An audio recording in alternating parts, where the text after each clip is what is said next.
Hello বন্ধুরা, আবার আমি এসেছি আজকে একটা লাঞ্চ থালি রেসিপি নিয়ে। সো আজ বানাবো মশলা মাশরুম এবং পনির ভুর্জি। তো তার জন্য আমি মাশরুমটা এখানে ধুয়ে কেটে নিয়েছি এবং পেঁয়াজ ও টমেটোটা ডুমো ডুমো করে কেটে নিয়েছি। তার সাথে আমি কিছুটা রসুন, কিছুটা আদা, কিছুটা কাজু বাদাম এবং চালমগজ অ্যাড করেছি। এবার এই যে কড়াইতে তেল দেখতে পাচ্ছ, এই তেলের মধ্যে আমি গোটা গরম মশলা এবং জিরে ফোড়ন দিয়েছি এবং তারপরে যে কেটে রাখা জিনিসগুলো ছিল আমার পেঁয়াজ, রসুন, আদা, টমেটো সবটা আমি একসাথে দিয়ে দিয়েছি। দিয়ে খুব ভালো করে 7 থেকে 8 মিনিট আমাদেরকে এটা ভাজা ভাজা করে নিতে হবে। এর মধ্যে আমি নুন এবং কিছুটা গোলমরিচ অ্যাড করেছি এবং সম্পূর্ণটা পুরোপুরি ভাজা হয়ে যাওয়া পর্যন্ত আমি ওয়েট করেছি, ওই অ্যাপ্রক্স 7 থেকে 8 মিনিট। আর সাইড বাই সাইড আমি এখানে পনিরের ভুর্জিটা বানাবো, সেজন্য পনিরটা আমি এখানে চৌকো চৌকো করে কেটে নিয়েছি এবং পেঁয়াজ এবং ক্যাপসিকাম আমি এখানে কুচিয়ে মোটামুটি কেটে নিয়েছি।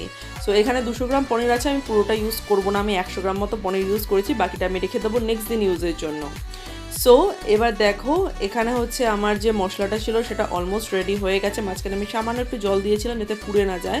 সো মশলাটা এখনও পুরোপুরি হয়নি। সো ওটা রেডি হতে হতে আমি সাইডে যে পনিরের ভুর্জিটা সেটা বানাচ্ছি, যার জন্য প্যানে আমি বাটার দিয়েছি, তার মধ্যে কিছুটা রসুন কুচি দিয়েছি এবং পেঁয়াজ ও ক্যাপসিকাম কুচিটা দিয়ে দিয়েছি। দিয়ে তার মধ্যে এবার কিছুটা নুন এবং গোলমরিচ ও চিলি ফ্লেক্স দিয়ে দিয়েছি, দিয়ে পনিরটা দিয়ে দিয়েছি। আমি কিন্তু প্রথমেই পনিরটা ভেঙে নিইনি, পনিরটা একটু ভাজা ভাজা হয়ে যাক দেন আমি পনিরটা ভাঙবো, কারণ এটা ডিপ ফ্রিজে ছিল তো অনেকটাই শক্ত। আর এখানে দেখো মশলাটা যেটা আমি বানিয়ে রেখেছিলাম সেটা কিন্তু আমি পেস্ট করে নিয়েছি অলরেডি ঠান্ডা করে। আর এখানে পনিরটা ভাজা ভাজা হয়ে গেলে দেন আমি হালকা করে গুঁড়ো করে নিয়েছি। ব্যাস, আমার পনিরের ভুর্জি একদম রেডি।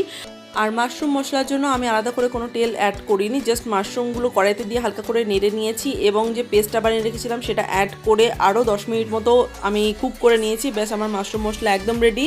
আর এর সাথে আছে আমার মাল্টিগ্রেন রুটি এবং কিছুটা স্যালাড। সো তোমরা যে কী খেলে আমাকে অবশ্যই জানিও। ওকে দেন, বাই।